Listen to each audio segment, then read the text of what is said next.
Assalamualaikum warahmatullahi wabarakatuh. Perkenalkan, saya Nunung Nur Hamidah. Saya adalah calon guru penggerak angkatan 8 dari SMA Negeri 1 Sinangkasih, Kabupaten Ciamis. Kali ini saya didampingi rekan saya yaitu Ibu Helinda Susana. Beliau adalah pengajar PPKN di SMA Negeri 1 Sinangkasih. Baiklah, Assalamualaikum Bu Helinda. Waalaikumsalam warahmatullahi wabarakatuh. Apa kabarnya Bu Helinda hari ini? Alhamdulillah baik. Gimana Bu Nunung? Alhamdulillah Bu Linda. Kali ini kita berbincang-bincang ya sedikit tentang kegiatan kita observasi supervisi di dalam kelas ya. Tujuannya yaitu untuk mengetahui dan mengevaluasi jalannya proses pembelajaran yang ingin Ibu lakukan di dalam kelas nanti.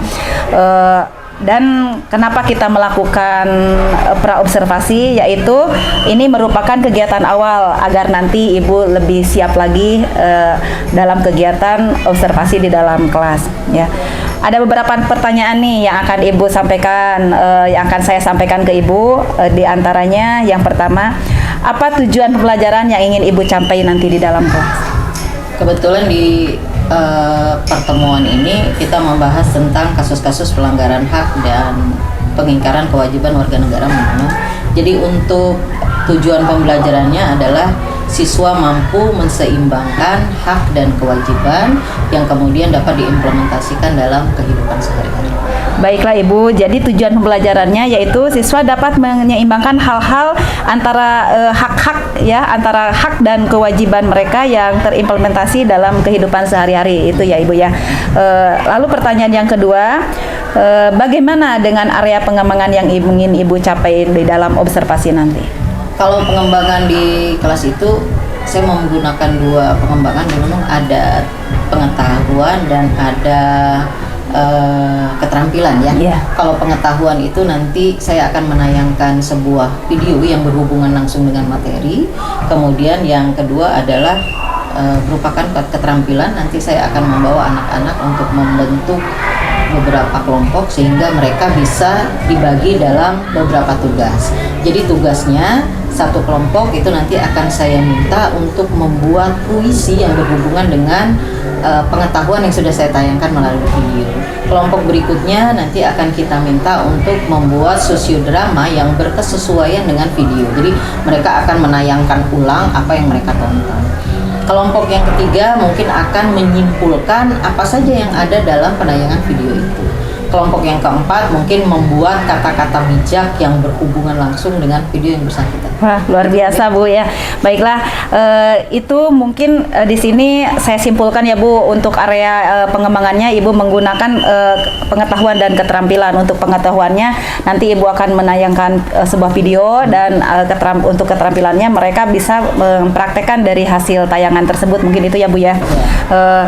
Lalu pertanyaan yang ketiga nih Bu, saya ingin mendengar dari Ibu bagaimana rancangan pembelajaran yang ingin Ibu terapkan di dalam kelas.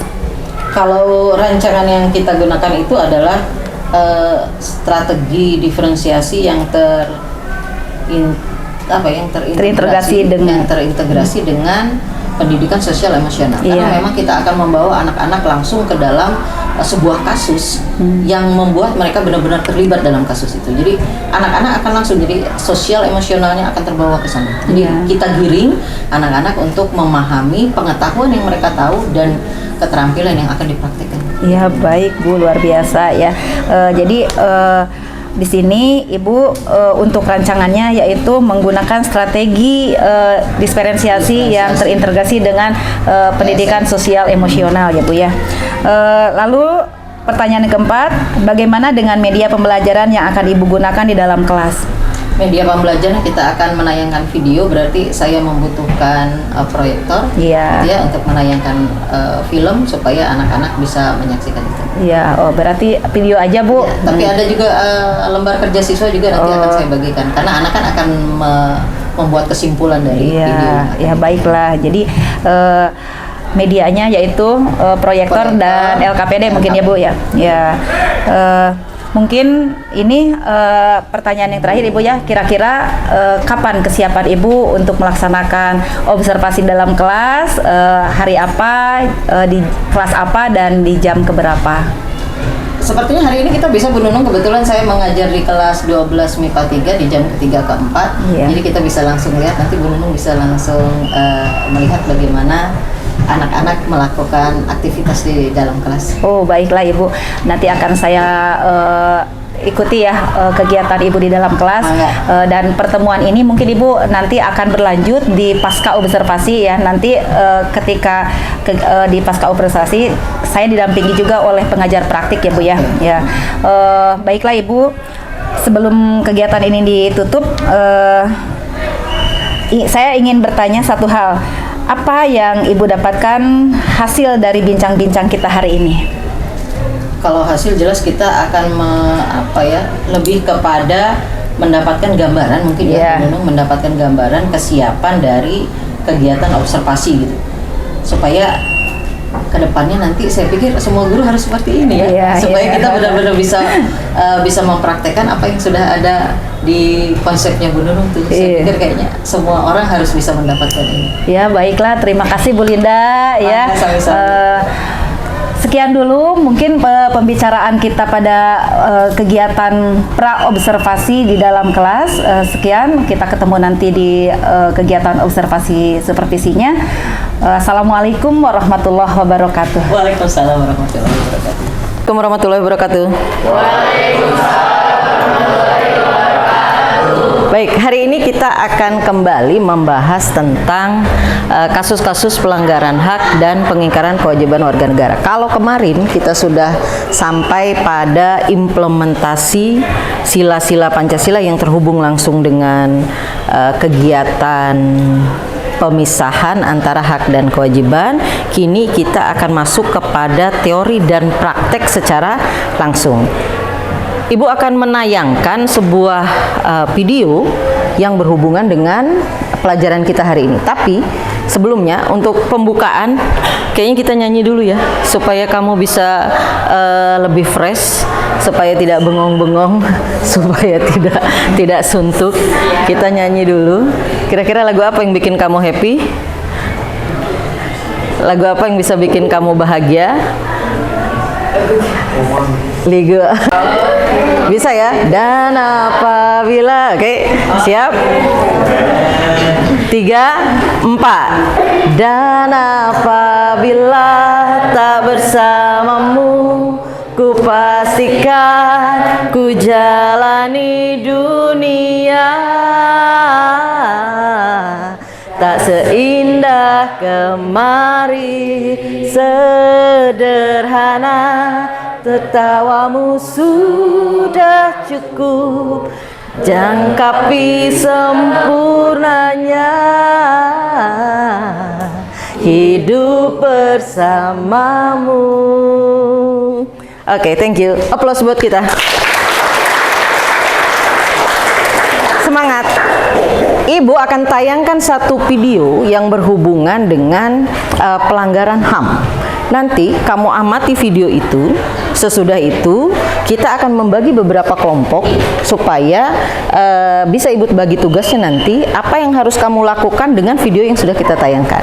Perhatikan baik-baik, pahami, baru nanti kita bisa masuk ke dalam tugas yang akan kita buat. Oke.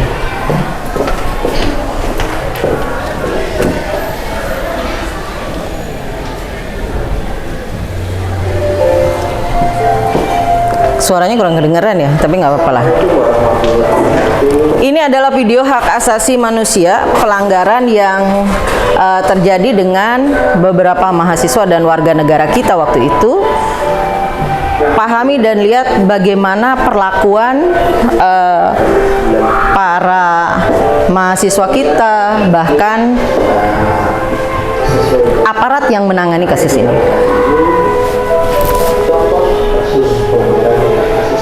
Di Indonesia, khususnya mari kita lihat cuplikan kasus-kasus pelanggaran HAM yang ada di Indonesia.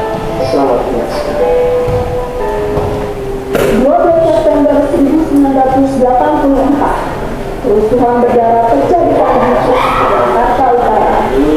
Peristiwa ini beria dan pamflet melibatkan warga di sekolah saya. Pamflet itu berisi nama kepada pemerintah atas keputusan akses tunggal Pancasila.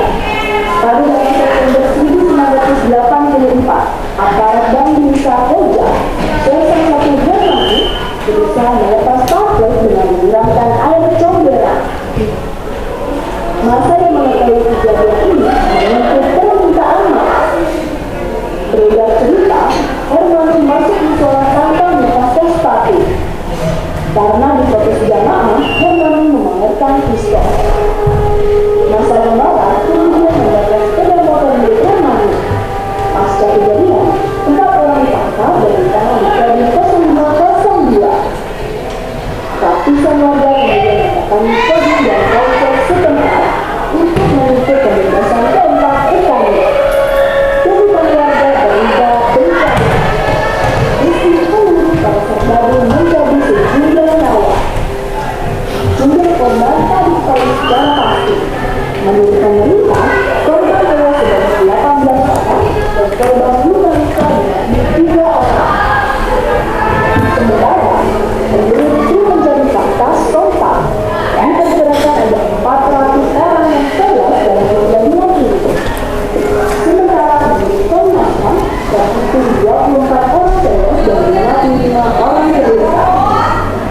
Hingga hari ini, aparat militer yang bertanggung jawab dalam insiden ini belum juga tersentuh oleh tangan hukum.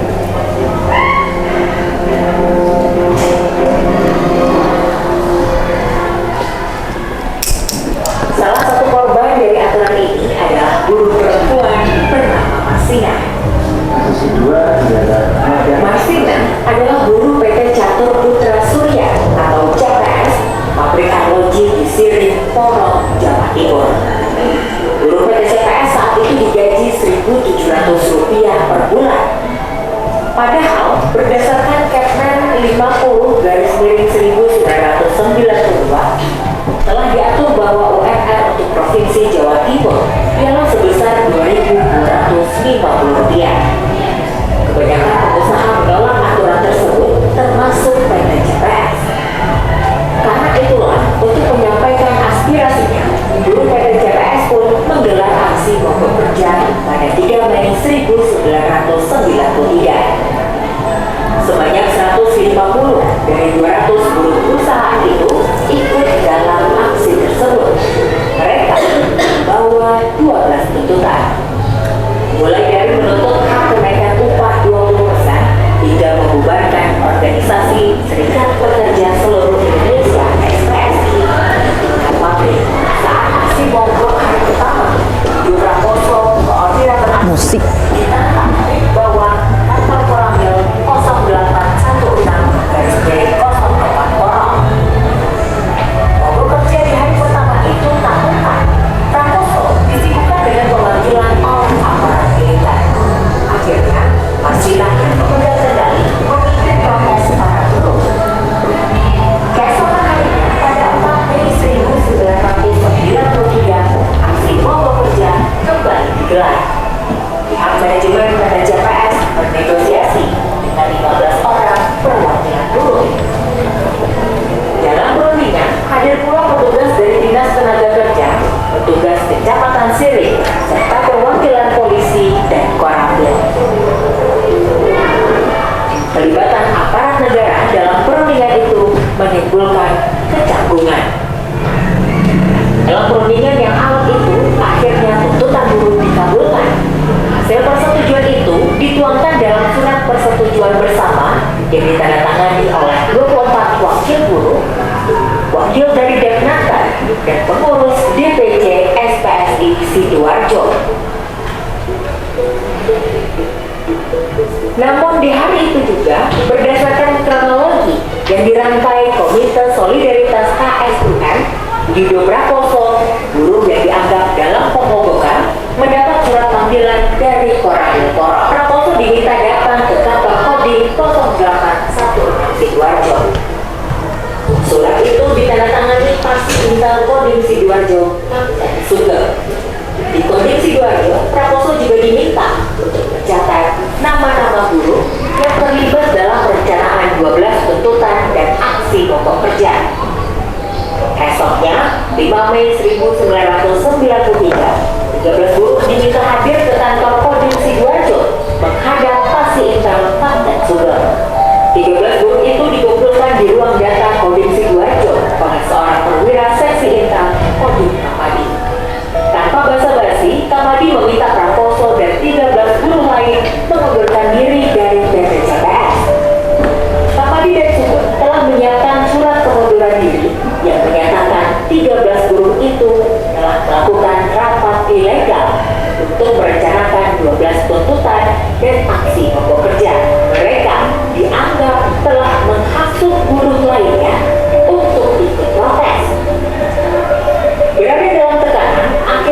Awalnya, kasus ini tidak menjadi perhatian publik dan hanya kasus kriminal biasa.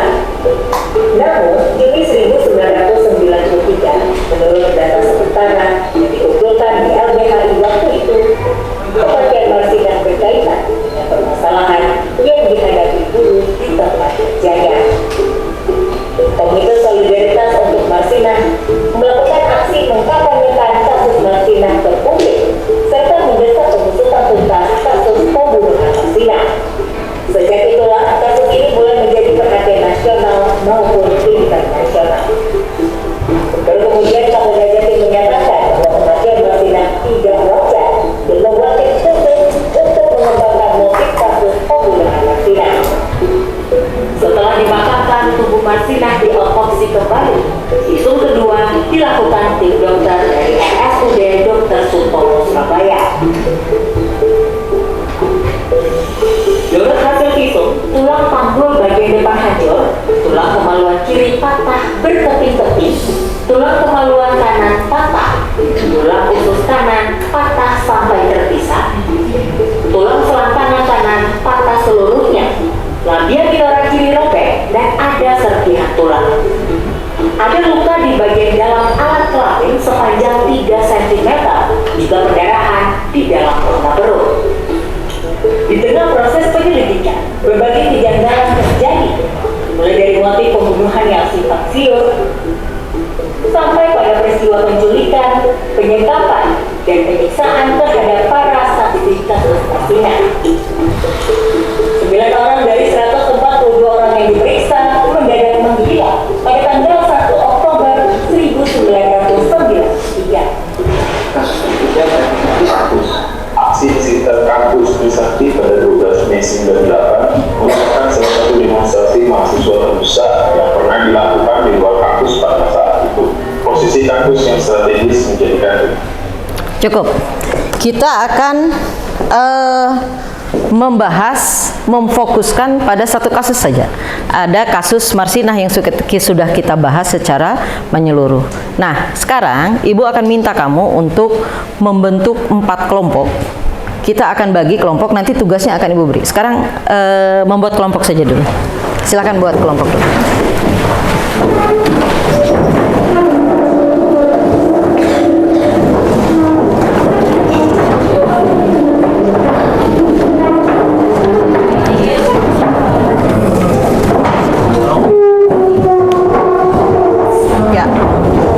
Langsung 2 meja saja dihitungkan, ya. Dua meja gitu disatuin, ya, itunya berkeliling aja. Enggak, yuk, enggak.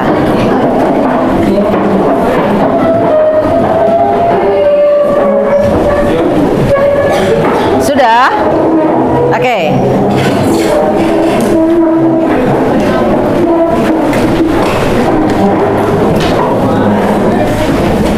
Kalau sudah, ada 4 kelompok ini nanti akan Ibu berikan tugas. Kelompok yang satu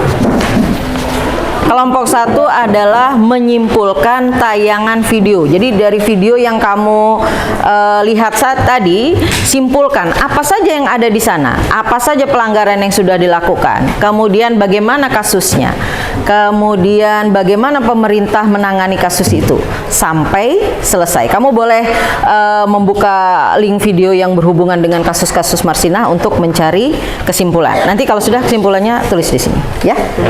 Kelompok yang kedua adalah membuat puisi seputar kasus itu.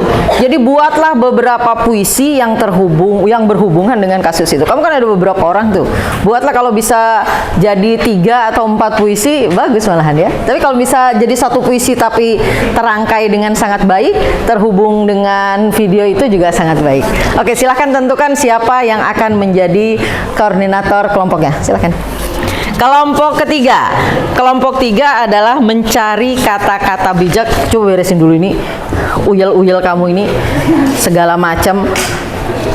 sweatermu. Kelompok 3 nanti akan membuat kata bijak. Kamu cari kata bijak yang sesuai dengan video. Bagaimana penganiayaan itu? Apakah sesuai dengan etika kita? Apakah sesuai dengan kehidupan yang ada di masyarakat Indonesia? Apakah sesuai dengan nilai-nilai Pancasila gitu ya? Semuanya kamu sesuaikan. Nah, buat kata bijaknya minimal 5. Oke? Silahkan tentukan siapa koordinator. Untuk kelompok, nah ini yang agak susah ini yang kelompok ini. Untuk kelompok 4 kita akan bermain peran. Kamu tunjuk beberapa teman untuk bisa bermain peran. Nanti kamu bisa minta bantuan dengan kelompok lain ya. Jadi siapa yang akan jadi Marsina yang bakal disiksa? Tapi nggak boleh disiksa beneran. Ini hanya peran saja. Siapa yang akan jadi polisinya? Siapa yang akan jadi tim dari forensik nanti dan lain-lain. Nah, tentukan di sini siapa yang akan bermain peran. Terus kita kira-kira skenario-nya seperti apa. Oke, baik. Silahkan melakukan pekerjaan. Waktumu hanya sekitar 20 menit ya untuk mengerjakan. Sambil mengerjakan, Ibu akan mengabsen supaya yang tidak masuk terlihat.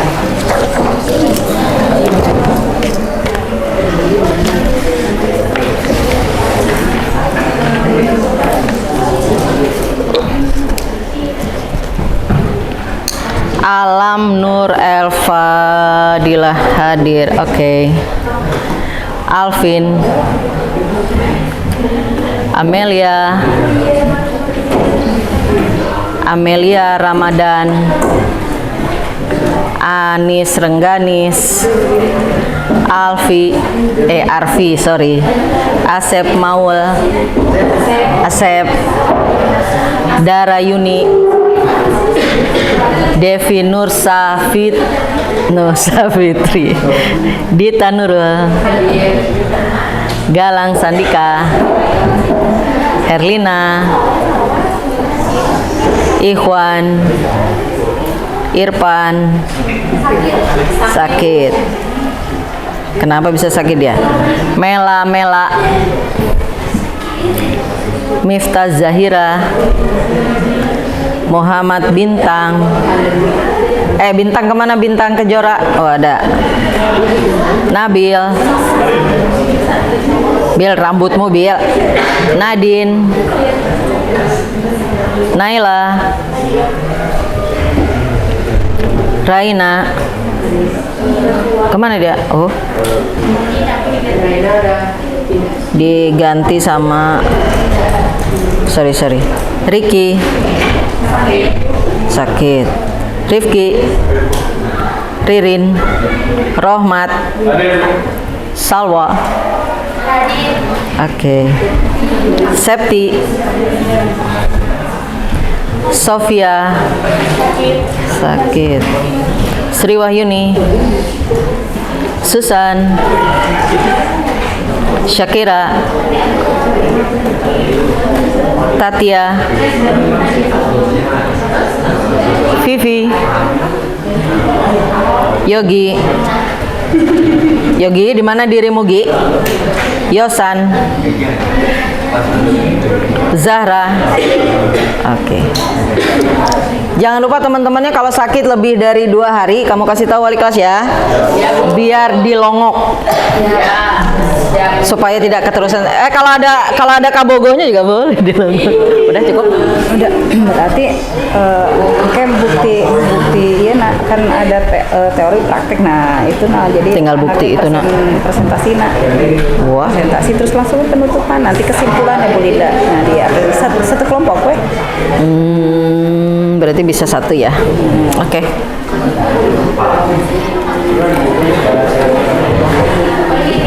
Gimana, udah jadi yang bikin puisi, yang bikin kata bijak? Jangan hulang-hulang. Berpikir. Kalau membuat puisi itu kan awalannya bisa kamu lihat peristiwanya, kemudian kasusnya. Puisi yang mau kamu angkat, apakah puisi yang menyedihkan, apakah puisi motivasi? Itu kamu pilih dulu tuh. Puisi yang motivasi, apa yang menyedihkan, apa yang kesengsaraan yang kamu angkat dalam puisi itu gitu. Sumbangkan saja sedikit-sedikit, itu kamu nanti disatukan dalam satu bentuk puisi gitu. Ya, siapa yang jadi koordinatornya? Sok. Kata bijak juga dikumpulkan. Kira-kira kamu mau mengangkat kata bijak yang berisi tentang kesedihan, kedukaan, kenestapaan saja, atau kata bijak yang justru membangkitkan energi. Gitu ya. Jadi orang ketika sudah sengsara, kita tidak bisa melihat kesengsaraan itu, ya kan? Berarti harus ada hal-hal yang membangkitkan kita untuk bisa mendapatkan hal yang terbaik dari kejadian yang sudah kita lalui. Gitu. Sok, mangga. Kalau sudah, Ibu sih berharapnya yang puisi duluan bisa kita praktekkan langsung, bisa dibacakan di depan. Ya.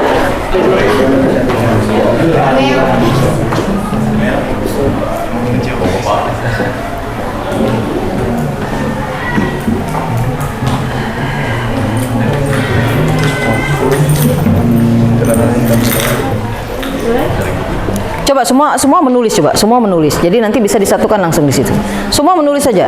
Menulis apa yang ada dalam pikiranmu yang bisa kamu tuangkan dalam bentuk puisi, baru nanti ditulis, kita satukan di situ.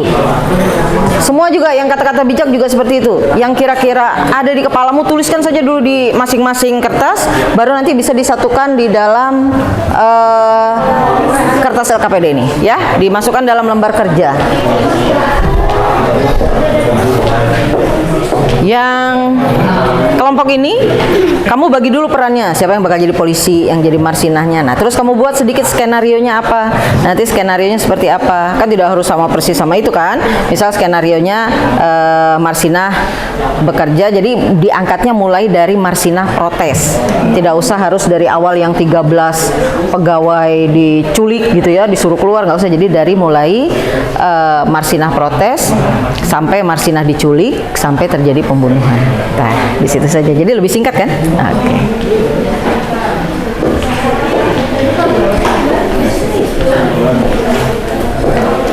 Kesimpulan juga jangan terlalu panjang. Jadi ambil kesimpulannya dari mulai awal peristiwa, kemudian pemecatan 13 karyawan, baru yang kita angkat fokusnya adalah yang marsinahnya. Dari mulai marsinah protes sampai dia diculik, kan sempat hilang, kemudian sampai ditemukan jenazah, sampai otopsi. Jadi nggak terlalu panjang.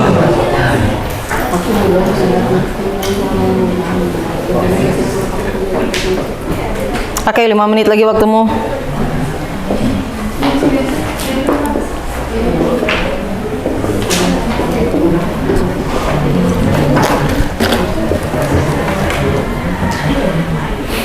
Banyak kan kata bijak tuh, kamu bisa sambil browsing nanti. Browsing, oh ini tempel gitu aja. Jadi jangan terpaku dengan kasusnya.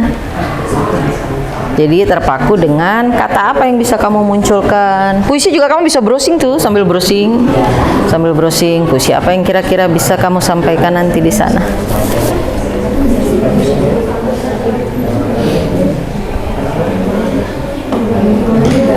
Boleh kamu modifikasi, puisi itu boleh dimodif, artinya sebagian kamu menyadur, sebagian lagi kamu buat dengan kelompokmu, sebagian lagi kamu ambil lagi dari puisi penulis terkenal, boleh.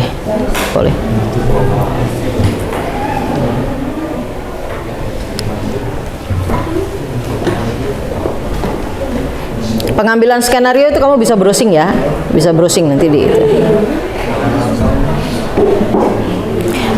Berarti medianya bisa handphone juga, Nun? Iya.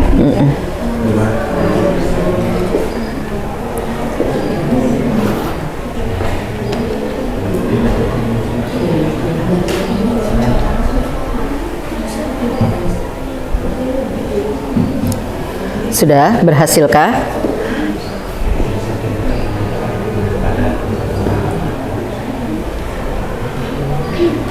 Nah, kalau sudah, tuangkan satu yang jadi notulen siapa di sini? Sok, jadi notulen saja. Nah, langsung tulis satu. Sudah dapat dapat satu siapa tuliskan. Dapat satu siapa tuliskan.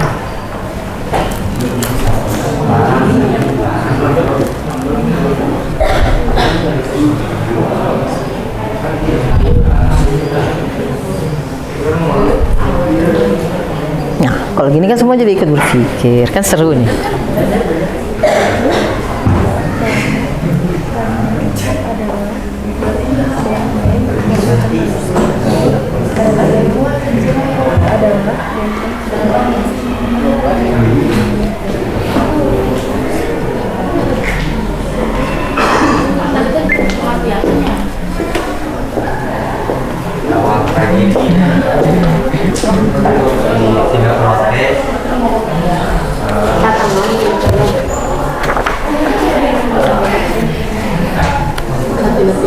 Dari mulai dia protes, terus diculik, kan hilang tuh, sempat hilang.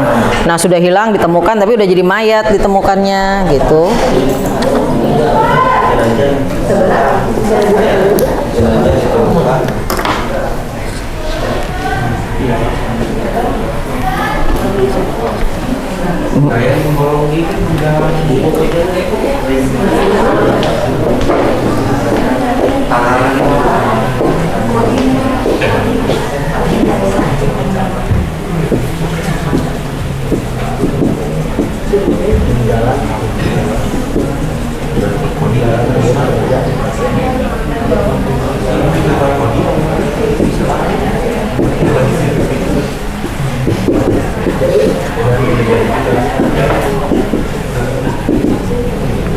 Yang itu bisa udah dipakai, nggak dipakai lagi? Enggak, udah. Udah mau di Sok.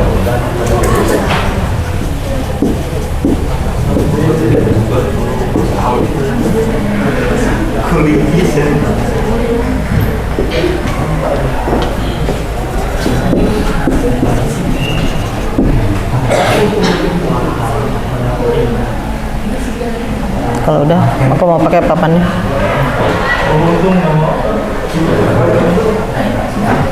Pada mana?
Sudahkah?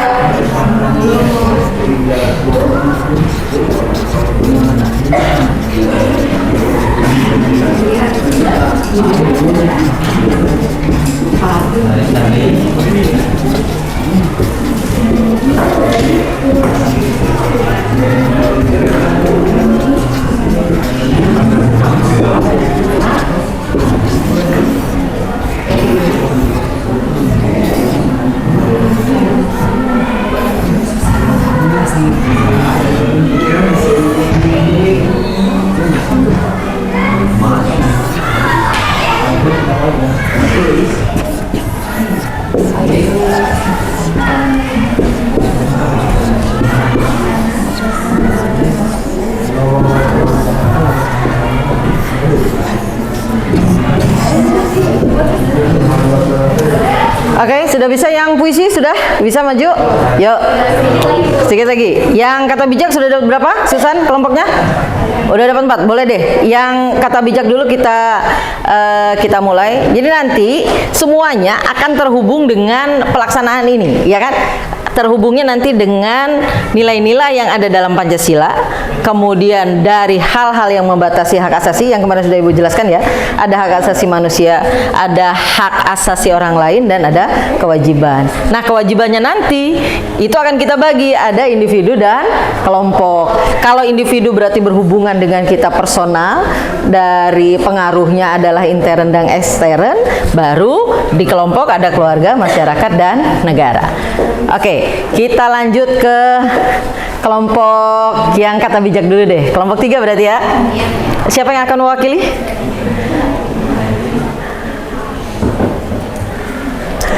Siapa yang akan mewakili? Satu contoh aja ya. Enggak apa-apa, ayo Susan. Sok, majulah ke depan sini. Biar semua bisa melihat. Oke, kita akan dengarkan kelompok 3 yang sudah mulai bisa membuat kata bijak. Jadi walaupun hanya 20 menit, ketika kita berpikir secara bersama, maka apa yang kita inginkan tujuannya akan tercapai. Jadi bagilah pemikiran itu secara bersama-sama. Oke, kita dengarkan apa kata bijak dari kelompok 3 yang sudah bisa dia dapat. Ya, empat-empatnya aja dibacain. Nggak apa-apa, boleh. Yang ke-1, apabila usul ditolak tanpa ditimbang, suara dibungkam, kritik dilarang tanpa alasan, maka hanya ada satu kata lawan. Hanya ada satu kata lawan, gitu ya. Itu harusnya ada komanya, ya kan? Ketika apa? Ketika kritik apa itu? Ketika kritik dilarang Tanpa alasan. apabila usul ditolak tanpa ditimbang, suara dibungkam, kritik dilarang tanpa alasan, maka hanya ada satu kata lawan. Oke, berikan aplaus untuk satu kata bijak. Next. Yang kedua, Marsinah kita tahu tak bersenjata, ia hanya suka merebus kata sampai mendidih, lalu meluap kemana-mana. oke, Marsinah kita tahu ia hanya suka, bukan, Marsinah kita tahu tidak bersenjata, ia hanya suka merebus kata sampai mendidih, lalu meluap kemana-mana. Oke, keren. Berikan aplaus lagi. Sip. Yang ketiga, Marsinah adalah sebuah cerminan pahlawan buruh dalam bibit tumbuhnya gerakan buruh. lanjut. Yang berikutnya. Aparat keamanan harus bertindak efektif, proporsional, dan profesional, bukan tidak bertindak dengan alasan takut dituduh melanggar HAM. Baik, satu lagi. Membangun sebuah bangsa adalah membangun sebuah peradaban. Baik, berikan aplaus untuk kelompok 4. Silakan tulis nama-nama kelompoknya baru dikumpulkan. Oke, next, yang puisi. Yang puisi satu lagi saja kita. Yang puisi baru kita selesai. Yuk, nggak apa-apa yang laki-laki sini pindah ke depan. Luar biasa ya, walaupun cuma beberapa menit ternyata muncul. Ayo, ke depan.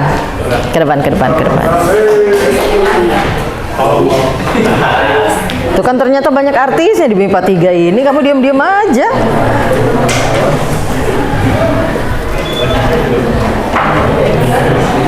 Bacakan dengan penuh ekspresi.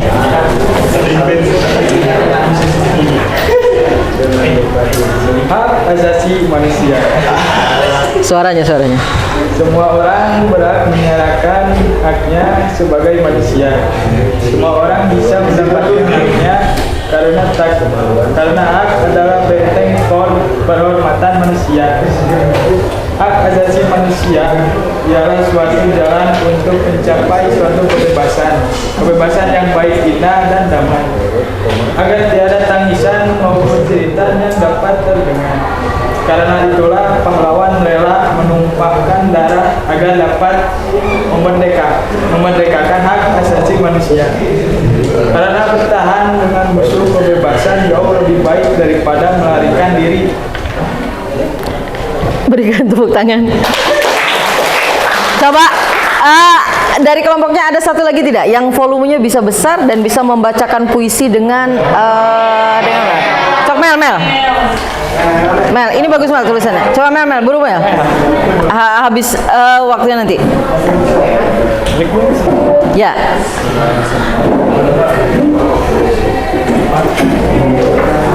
Nah. Walah. Iya, nggak apa-apa. Udah. Simpan aja. Sok lanjut.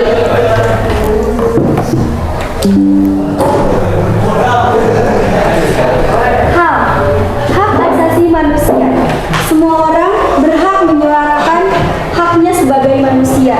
Semua orang bisa mendapatkan haknya karena hak adalah benteng kehormatan manusia.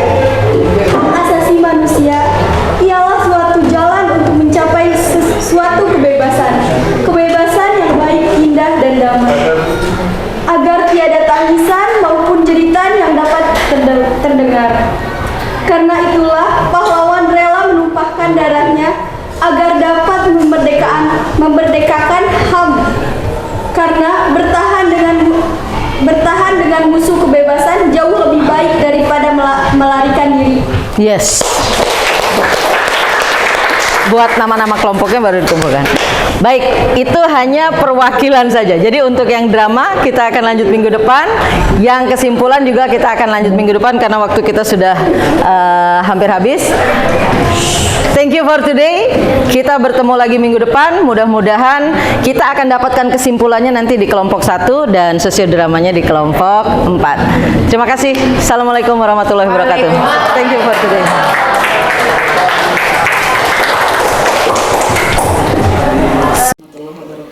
Waalaikumsalam warahmatullahi wabarakatuh. Berjumpa kembali dengan saya Nurul Hamidah. Saya adalah calon guru penggerak angkatan 8 dari SMA Negeri Sinakasi, Kabupaten Ciamis. Saya di sini masih ditemani dengan Ibu Helinda. Beliau adalah guru PPKN yang telah diobservasi pada kegiatan supervisi akademik 2 minggu yang lalu. Dan di sini saya pun ditemani oleh Ibu Vera. Beliau adalah pengajar praktik CGP Angkatan 8 Kabupaten Ciamis. Assalamualaikum Bu Vera. Waalaikumsalam. Apa kabarnya Bu Vera hari ini? Assalamualaikum Bu Linda. Waalaikumsalam Apa kabarnya Bu Linda hari ini? Alhamdulillah sehat. Alhamdulillah. Baiklah, kegiatan pasca observasi ini saya akan memberikan pertanyaan-pertanyaan kepada Ibu terkait dengan jalannya proses observasi kelas yang sudah Ibu lakukan, yaitu dengan tujuan untuk mengevaluasi sejauh mana proses pembelajaran yang sudah dilakukan. Untuk pertanyaan yang pertama, bagaimana nih perasaan Ibu terkait dengan berjalannya kegiatan observasi kelas yang sudah berlangsung kemarin? Yang kemarin ya? Ya. Kalau perasaan mungkin alhamdulillah sih sudah mulai tenang ya, cuman kan memang banyak sekali kendala yang kita hadapi karena memang mendadak, jadi saya agak bingung agak banget. Tapi alhamdulillah itu bisa diatasi walaupun memang masih banyak kekurangan di sana-sini. Tapi mudah-mudahan akan kita perbaiki lah ini. Iya. Baik ya Ibu, terima kasih. Bisa dijelaskan kembali Bu area pengembangan yang waktu Ibu di kelas gitu, area pengembangan di kelas. Apa yang Ibu lakukan di dalam kelas, langkah-langkah apa yang telah dilakukan untuk area pengembangannya? Kalau area pengembangan itu kan kita menggunakan metode diferensiasi yang terintegrasi dengan keterampilan sosial emosional ya. Jadi berbagai hal yang kita siapkan dari mulai pengetahuan dan keterampilan itu kita siapkan sedemikian rupa. Walau mungkin tidak sempurna ya. Nah, langkah-langkahnya ya pertama yang saya ambil adalah kalau RPP kan kita memang sudah siap. Jadi ada penyesuaian antara RPP dengan keterampilan dan pengetahuan yang akan kita berikan pada anak-anak. Kemudian saya menyiapkan proyektor karena kita akan menayangkan film itu adalah bagian dari pengetahuannya. Kemudian langkah berikutnya adalah membuat diferensiasi itu yang kita korelasikan dengan keterampilan sosial emosional. Jadi anak saya bagi beberapa kelompok untuk bisa langsung tertuju pada keterampilan yang kita buat. Jadi ada 4 kelompok yang saya buat waktu itu, ada yang memang harus mengerjakan hanya meresume saja dari film itu, kemudian ada yang mereka harus membuat puisi, ada yang kemudian harus membuat kata-kata bijak dari film itu, bahkan ada yang harus membuat sosiodrama. Jadi sepertinya itu memang lumayan agak merefresh anak-anak gitu. Jadi kan lumayan. Tapi saya juga membagikan lembar kerja siswa juga karena mereka harus menulis apa-apa yang mereka Hasil pembelajarannya ya. hasil pembelajarannya. Itu mungkin menurut Ya, baik. Nah, menurut Ibu sejauh mana area pengembangan yang sudah dilakukan tadi? Apakah sudah berhasil dilakukan di dalam kelas atau ada kendala? Kalau dikatakan berhasil itu belum, karena metode ini kan memang metode baru ya. Jadi kalau dinyatakan berhasil itu belum. Tapi kalau dinyatakan gagal juga tidak gitu. Jadi memang perlu ya banyak sekali kekurangannya gitu karena pembagian kelompok yang tidak kita buat sedemikian rupa. Nah, itu kendala awalnya dulu. Jadi kelompok kita bagi dalam 4 kelompok, langsung silakan mau bagi kelompok gitu anak-anak tuh. Jadi mereka agak panik mungkin. Ada yang kelompok lebih besar, ada kelompok yang hanya setengah, ada yang ternyata kelompoknya cuma kecil karena saya membaginya hanya satu baris waktu itu. Nah, itu kendala sih kayaknya, kendalanya seperti itu. Jadi kendalanya kendala yang terjadi itu karena terlalu besar pengelolaannya gitu. Itu juga pengelolaannya. Jadi tidak sesuai, tidak seimbang ya antara kelompok yang satu dengan kelompok yang lain. Nah, itu. Jadi ini Ibu rancangan Ibu untuk memperbaiki gitu. Itu kan tadi kendala itu mungkin kan harus diperbaiki. Nah, Iya, untuk pasti. rancangan perbaikannya seperti apa Ibu? Rancangannya itu mungkin saya akan membuat metode apa namanya itu yang apa ya? Diferensiasi tadi. Jadi kita akan melakukan pengelompokan anak mungkin sesuai minat ya Bu Nunung, karena kan ternyata ada anak-anak yang kita suruh membuat puisi, dia senangnya bikin kata bijak gitu. Itu sebenarnya kesalahan awal kita karena memang mengelompokkannya kan sesuai dengan keinginan kita. Nah, untuk langkah berikutnya supaya sukses pembelajaran kita, mungkin saya harus membagi secara benar sesuai dengan kemampuan dan minat anak gitu. Jadi kalau anak maunya puisi, kan anak-anak tuh beda-beda tuh. Ada yang anak yang aktif, ada yang loyo, ada yang cuek, ada yang maunya bergerak aja gitu ya, kinestetis ya, gitu ya dengan metode. Jadi saya pikir sebaiknya memang kita membuat pengelompokan sesuai dengan keinginan anak-anak. Jadi tujuan pembelajaran bisa tercapai sesuai yang kita inginkan gitu. Kalau memang kan biasanya pada umumnya itu guru tuh yang mau udah pokoknya begini aja metodenya, ternyata salah itu. Berarti Ibu akan mengubah tekniknya ya? Jelas. Udah mengubah tekniknya. Nah, kira-kira Ibu kapan ini Ibu mengubah teknik pembelajaran tersebut? Kalau di pertemuan berikutnya di kelas lain mungkin itu sudah akan saya rubah, tapi selambat-lambatnya mungkin di semester depan itu sudah tersusun dengan rapi mungkin. Ya, baiklah Ibu.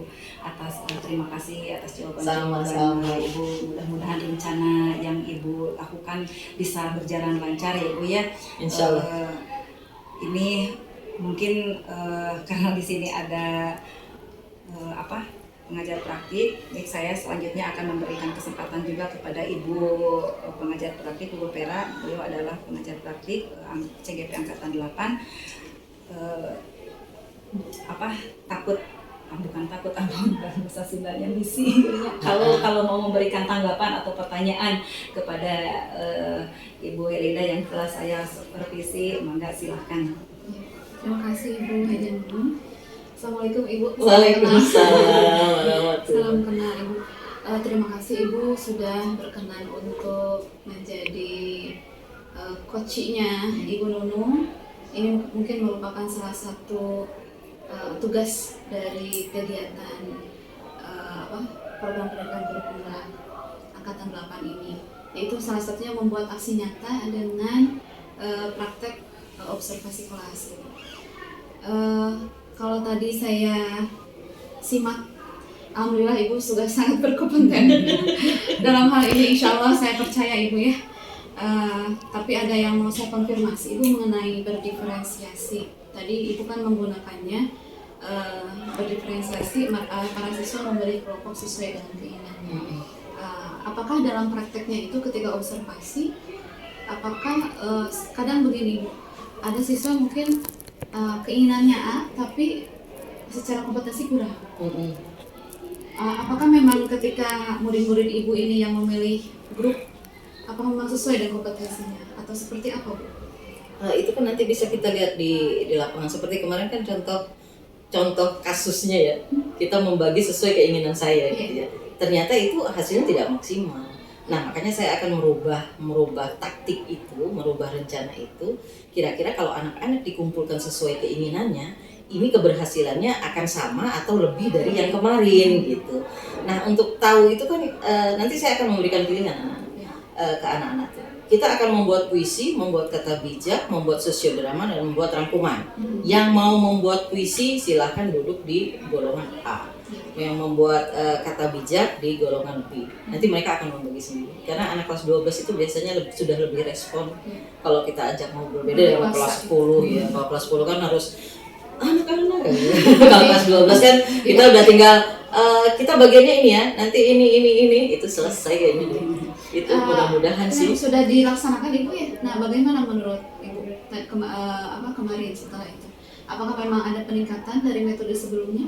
Ada. Kalau yang pertama waktu saya di observasi Bu Nunung itu kan masih sesuai keinginan saya. Kalau yang kedua ternyata itu berhasil. Jadi benar-benar puisi yang mereka buat itu lebih baik gitu loh. Jadi lebih anak tuh aktif. Jadi benar-benar ya memang sesuai kemauan mereka mungkin.